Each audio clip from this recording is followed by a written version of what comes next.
Olá, hoje é o segundo dia da leitura do nosso livro Um Novo Mundo e o Despertar de uma Nova Consciência. Para quem quiser acompanhar, estou na página 12 e a gente vai ler hoje sobre o propósito desse livro. Estará a humanidade pronta para uma transformação da consciência? Um florescimento interior tão radical e profundo que, comparado a ela, o desabrochar das flores, por mais bonito que seja, pareça apenas um pálido reflexo? Seremos capazes de perder a densidade das nossas estruturas mentais condicionadas e nos tornar como cristais ou pedras preciosas, isto é, transparecer à luz da consciência? Conseguiremos desafiar a atração gravitacional do materialismo e da materialidade e permanecer acima da identificação com a forma que mantém o ego imóvel, nos condena à prisão dentro da nossa própria personalidade? Quando a autora fala aqui sobre ego, ele não fala sobre egocentrismo, ele fala muito mais sobre o ego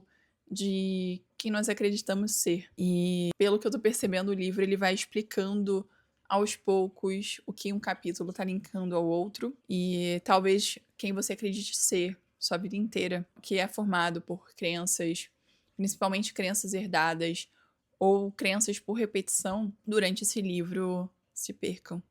Ou então você comece a perceber que, na verdade, você não é quem você acredita ser, porque talvez você acredite ser quem te contaram que você é. Talvez você acredite ser quem te contaram que você é. Eu também acreditava ser quem me contavam que eu era. E ainda tem várias coisas a serem reestruturadas nesse processo. Voltando. A possibilidade de ocorrer uma transformação desse tipo tem sido a essência dos ensinamentos de grande sabedoria da humanidade. Os mensageiros Buda, Jesus e outros, nem todos conhecidos, foram as primeiras flores do gênero humano. São os chamados precursores, seres raros e preciosos. Com o florescimento mais disseminado ainda não era possível na época em que viveram, suas mensagens tornaram-se amplamente incompreendidas e muito distorcidas. Assim, não transformaram o comportamento humano, exceto no que diz respeito a um pequeno número de pessoas. Estaria a humanidade mais preparada agora do que na época dos primeiros mestres? O que você pode fazer, se é que pode, para produzir ao apressar essa mudança interna? O que caracteriza o antigo estado egóico da consciência e quais sinais nos permitem reconhecer a nova consciência que está surgindo? Essas e outras perguntas essenciais serão discutidas nesse livro. Mais importante ainda, este livro é em si um instrumento de transformação que resultou dessa consciência emergente. As ideias e os conceitos que apresenta, ainda que relevantes, são secundários.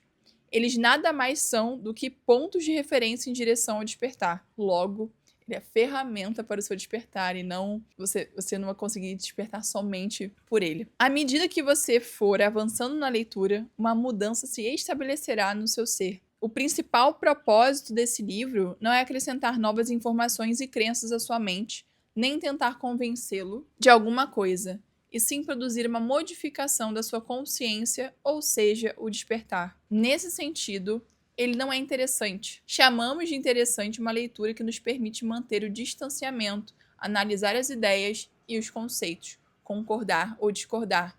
Esse livro é sobre você. Se ele não modificar o seu estado de consciência, não terá feito sentido. Ele só pode despertar quem está pronto para isso. Talvez eu não estivesse pronta para ler esse livro há 8 meses atrás e por isso eu perdi, aconteceram tantas coisas para que eu não lesse. Nem todo mundo se encontra nesse estágio. No entanto, muitas pessoas já o atingiram. E com cada indivíduo que desperta, o impulso sobre a consciência coletiva cresce, fazendo com que o processo fique mais fácil para os outros. Se você não sabe o que significa despertar, continue lendo. Só por meio da experiência se conhece o verdadeiro sentido dessa palavra. O lampejo é suficiente para dar início a essa transformação, que é irreversível. Para alguns, esse vislumbre virá enquanto estiver lendo essas páginas. No entanto, para outros, talvez o processo já esteja em andamento e eles ainda não o tenham compreendido. Esse livro os ajudará a perceber isso. Para alguns indivíduos, ele pode ter sido desencadeado por uma perda ou pelo sofrimento. Normalmente, o ser humano ele acaba aprendendo muito por duas formas. Um, forte impacto emocional e o outro, repetição. Então, normalmente, quando ocorre grandes transformações na sua vida, infelizmente acaba sendo pelo sofrimento ou por uma grande perda, que logo também é sofrimento. Pode ter se iniciado pelo contato com o mestre ou ensinamento espiritual, que foi o meu caso. Eu, além de ter alguma parte de sofrimento, mas também teve um contato com o meu terapeuta, que é o Alan, que ele me ajudou muito nesse processo inicial de despertar e tem me ajudado absurdamente. Ou ensinamento espiritual pela leitura do livro O Poder do Agora, ou de outra obra espiritualmente viva e, portanto, transformadora, ou por qualquer combinação desses fatores. Se o processo de despertar já estiver ocorrendo com você, essa leitura irá acelerá-lo e intensificá-lo. Um ponto essencial do despertar é a identificação daquela parte em nós que ainda não se modificou, o ego da maneira como ele pensa, fala e age, assim como o reconhecimento do processo mental condicionado coletivamente que perpetua esse estado não desperto. É por isso que esse livro mostra os aspectos principais do ego e como eles se manifestam no plano individual e coletivo. Isso é importante por dois motivos que se interrelacionam. O primeiro deles é, a menos que conheça o mecanismo básico por trás do funcionamento do ego, você não o detectará e ele irá enganá-lo, impedindo que o reconheça todas as vezes que tentar. O ego, gente, é uma coisa extremamente traiçoeira, se eu puder falar assim. Isso mostra que ele o domina. É um impostor, vive fingindo ser você. É um impostor fingindo ser você. O segundo motivo é que o ato do reconhecimento é em si uma das maneiras pelas quais acontece o despertar. Quando você descobre a inconsciência em si próprio, aquilo que torna o reconhecível possível é o surgimento da consciência, é o despertar. Você não pode lutar contra o ego e vencer, assim como não consegue combater a escuridão. A luz da consciência é tudo o que é necessário. Você é essa luz.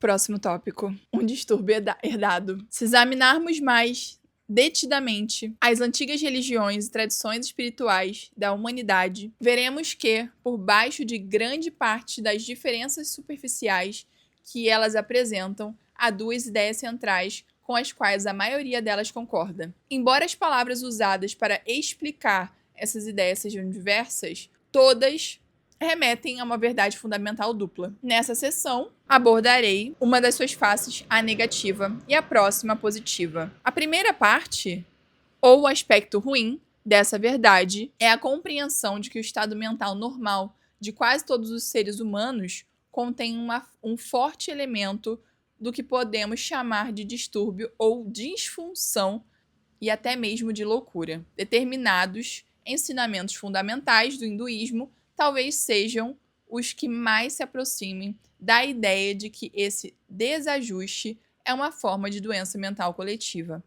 Eles o chamam de Maya, o véu da ilusão. Ramana, vocês perceberam que eu já tenho problema em falar nome. Ramana Maharshi, um dos maiores sábios indianos, afirma que, sem rodeios, a mente é Maya. O budismo emprega termos diferentes.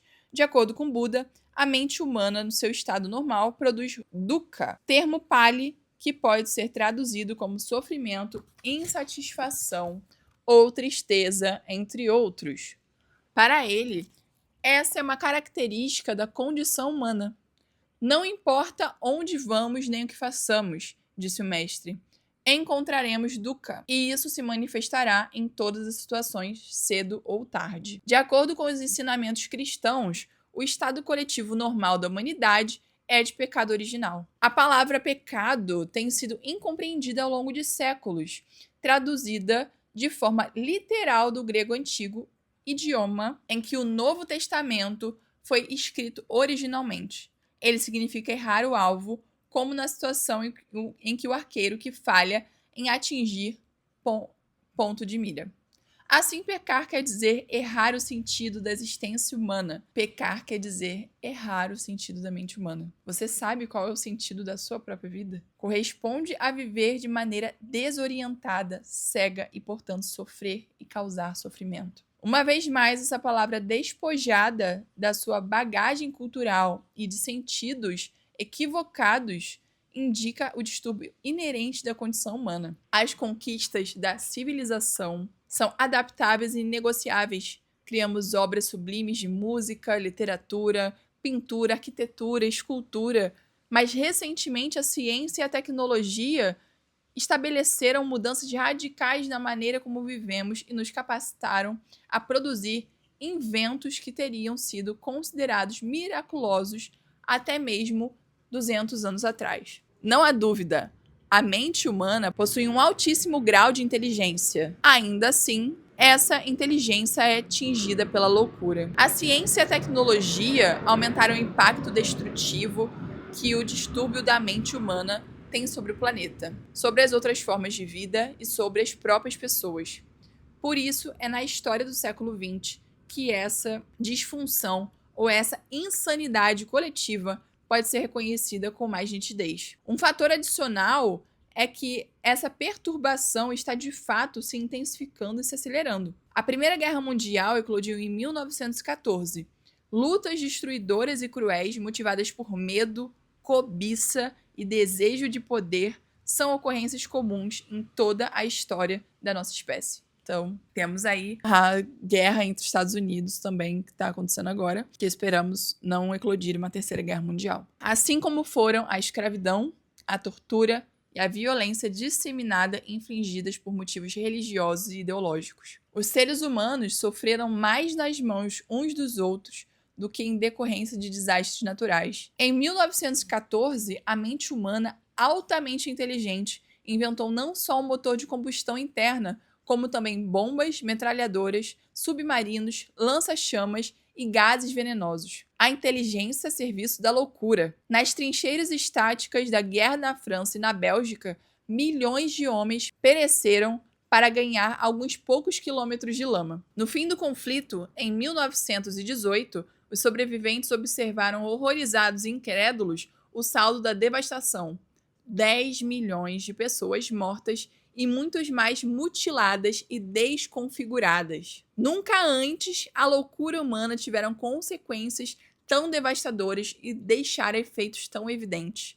Mal sabiam eles que aquilo era apenas o começo. No fim do século XX, o número das pessoas mortas violentamente pela mão de outras chegou a mais de 100 milhões. Essas mortes foram causadas não apenas por guerras entre países, mas também pelo extermínio em massa e o genocídio, como a execução de 20 milhões de inimigos de classes, espiões e traidores na União Soviética. Durante o governo de Stalin e o Holocausto na Alemanha nazista, que deixou um registro de horrores indescritíveis, além disso, muitos morreram em incontáveis conflitos mais restritos, como a Guerra Civil Espanhola e o massacre de 25% da população do Camboja durante o regime do blá blá blá vermelho. Basta assistirmos o noticiário para ver que a loucura não arrefeceu, ela continua no século XXI. Um dos aspectos do distúrbio coletivo da mente humana é a violência sem precedentes que estamos infligindo a outras formas de vida e o próprio planeta. A destruição de florestas que produzem oxigênio e de seres vegetais e animais. Os maus tratos aplicados a animais em...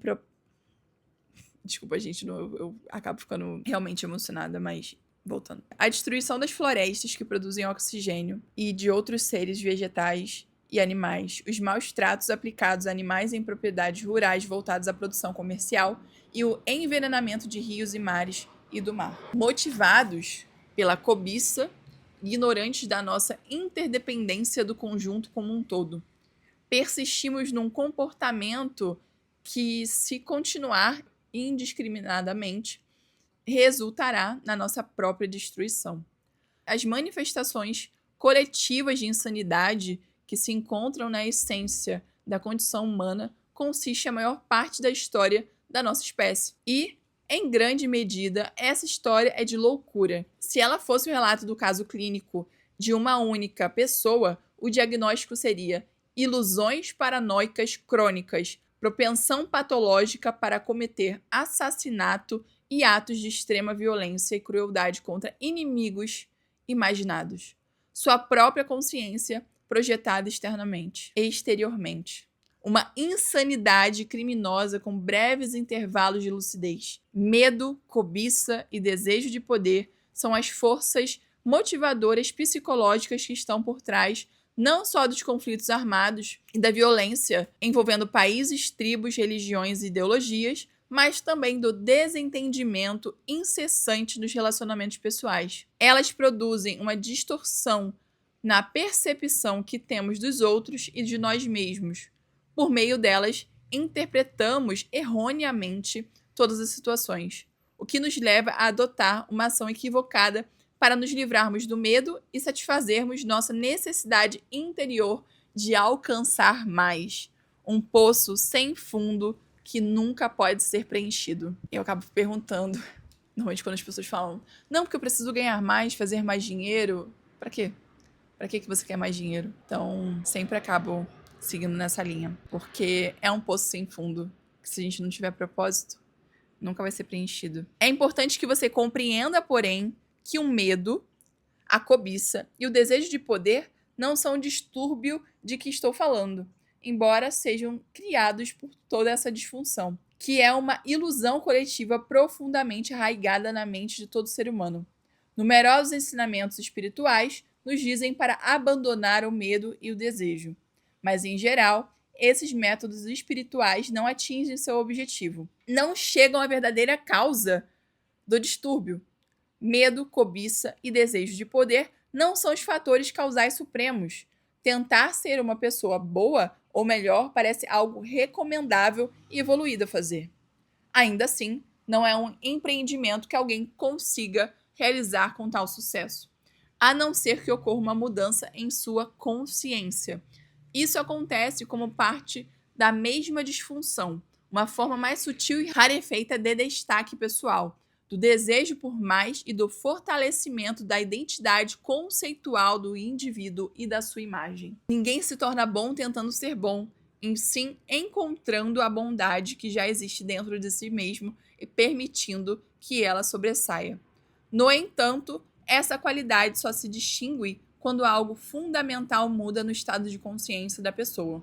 A história do comunismo, inspirado originalmente por ideias nobres, ilustra com clareza o que acontece quando as pessoas tentam alterar a realidade externa, no caso, criar um novo mundo, sem realizar nenhuma modificação prévia essencial na sua realidade interior, no seu estado de consciência. Elas fazem planos sem levar em conta o modelo do distúrbio que todo ser humano traz dentro de si. Novamente, voltamos ao ego.